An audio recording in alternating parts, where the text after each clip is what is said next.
최초 비행을 이제 해야 되겠습니다. 보고를 했죠. 최초 비행을 왜 우리가 하지? 그런 거예요. F-18을 한쪽 엔진을 실제로 정지하고 재시동하는 그런 연습을 하고, 야, 우리가 과연 이 실제 비행기를 만들 수 있을까 하는 사실은 좀 확신이 없었죠. 왜냐하면은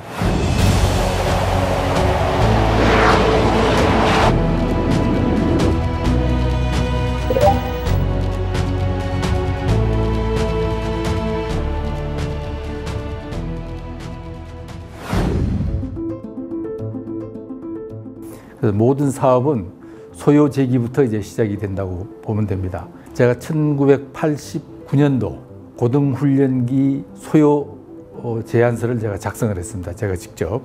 예, 그 당시 공군은 훈련기라는 게 아주 참 열악했습니다.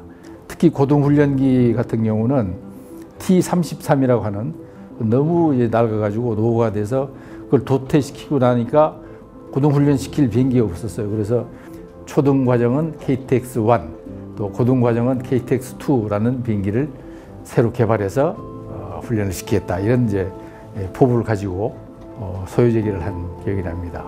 일단 개발 목표는 이제 대한민국 공군의 전투기 조종사 양성을 위한 고등훈련기, 그리고 우리 항공산업을 발전을 시켜가지고 우리 독자적인 무기를 개발할 수 있는 능력을 확보하자는 차원이었습니다. 그래서 락히드가 참여하게 된 거는 우리가 캡-16을 도입을 하면서 절충교육이라고 그러죠. 옵셋 프로그램을 통해서 고등훈련기를 개발할 수 있는 기술을 이전해달라고 요청을 했기 때문에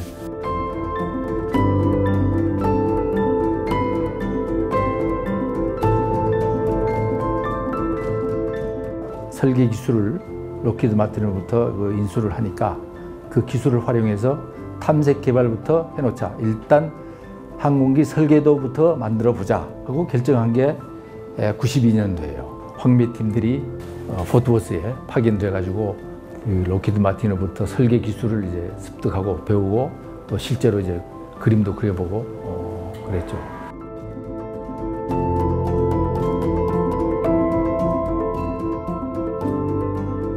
그래서 이 그림은 지금 탐색 개발의 최종 형상인 그때 406이라고 이제 붙인 최종 형상 그림이 되어 있고요. 물론 이제 우리가 체계개발을 하면서 비행기도 좀 더 커졌고 여러 가지 조금씩의 변환이 있습니다만은 유사한 형상입니다. 그때 사실은 이제 나눠 가지면서 야, 우리가 과연 이 실제 비행기를 만들 수 있을까 하는 그런 사실은 좀 확신이 없었죠. 왜냐하면은 워낙 많은 돈이 들고 긍정적이지 않은 분들도 워낙 많기 때문에 공군에서도 반대하는 분들이 많았죠. 해외에서 사가지고 오면 좋지 않아요? 쉽게 우리가 필요한 것들을 싼 가격으로 개발 리스크 없이 할 수 있는데 개발한다 그러니까 이게 저기 과연 개발하다가 안 되면은 그때는 어떻게 하느냐? 이 제트기를 어떻게 우리가 하겠느냐? 이런 그 우려도 많았고 상당히 좀 애를 많이 먹었죠.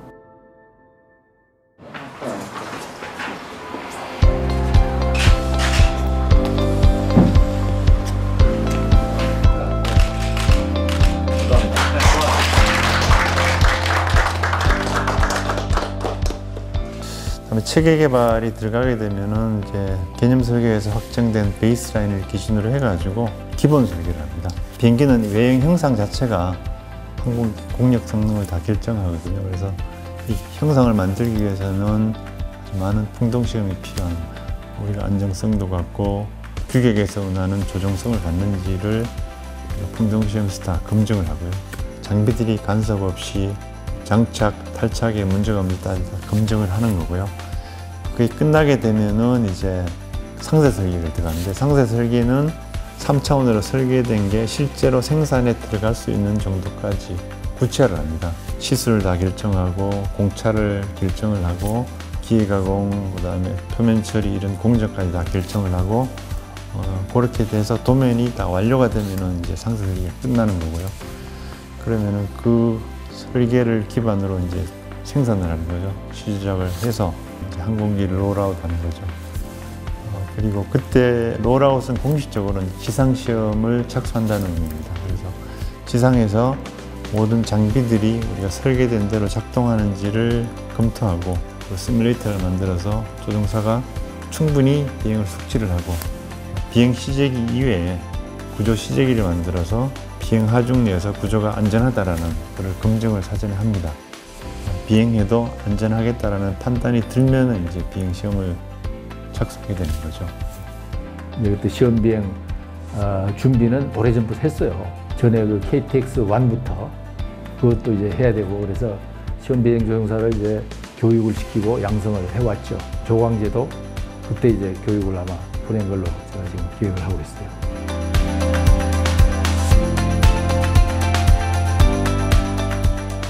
92년도, 93년도 과정을 통해서 이제 미국 시험비행학교를 갔다 오고 KT1 시험비행을 하다가 약 5년간 이제 역할을 하고 이후에 이제 다시 이제 전투비행단으로 복귀를 했습니다.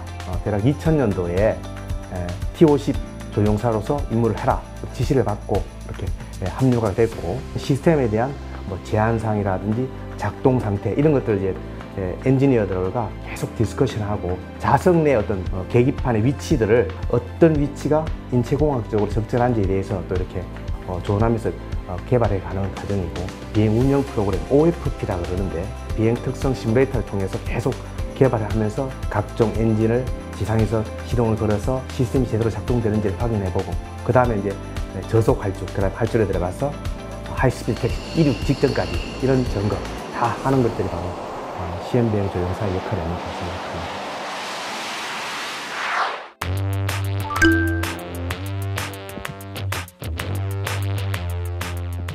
3월 달에 이제 저한테 보고가 왔어요. 이제 시험 비행 해도 된답니다. 그래서 6월 20일로 좋아. 그때 하자. 그렇게 됐는데 8월 20일인가 이제 연기가 됐어요. 날짜가 이제 다가와가지고 최초 비행을 이제 해야 되겠습니다. 보고를 했죠. 그랬더니 그 최초 비행을 왜 우리가 하지? 그런 거예요. 록히드 마틴에 시험 비행 조종사 많지 않느냐? 그 시험 비행 조종사 와서 하면 되지. 왜 우리가 하느냐? 근데 시험 비행을 하려면은 단지 시험 비행만 하는 게 아니고 굉장히 여러 가지 준비 사항이 필요해요. 그걸 이제 다시 바꾸려고 그러면은 적어도 1년 걸립니다. 추가되는 예산도 6천억 내지 7천억이 더 들어가야 됩니다. 그래서 이제 내일 가서 쫄랐죠. 이게 록히드 마틴 시험 비행 조종사 우리 그거보다 우리 조광재 중령이 훨씬 더 지금 세계에서 T-50을 가장 잘하는 조종사는 조광재 중령입니다. 그 당시에 이제 5월 달에 우리 예비 조종사 3명이 미국에 가서 미국 국립시험비행학교에 가서 T-50과 동일한 엔진을 갖고 있는 F-18이 2개 엔진인데 한쪽 엔진을 실제로 정지하고 재시동하는 그런 연습을 하고 T-50이 싱글 엔진, 단 엔진이기 때문에 언제든지 엔진이 꺼지면 강제적으로 이제 활공에서 착륙하는 훈련을 받았습니다.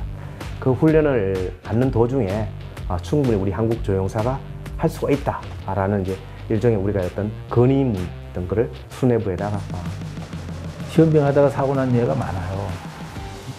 근데 그런 걸 이제 기억하는 사람들이 반대를 하는 거죠. 그러면은 이거는 항공사업단장 전결로 하겠습니다.